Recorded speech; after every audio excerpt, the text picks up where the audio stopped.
Mga util oh. Bilangin natin kung ilan mga util ang ating bagong baby. Yan. Lagay po natin dito mga util. 1, 2, 3, 4, 5, 14 mga kabutil. Good hatch. Ayan, ilagay natin mga kabutil dun sa kanyang nanay. Ayan. Yung una po ito mga kasa, ito po yung unang anak oh.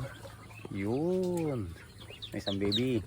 Ngayon ito yung mga bago.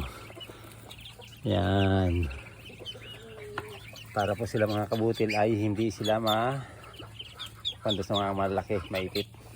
Ang dami naman ipot, ang dami naman ipot nun. Palto naman natin tubig mga kabutil. Let's go mga kabutil.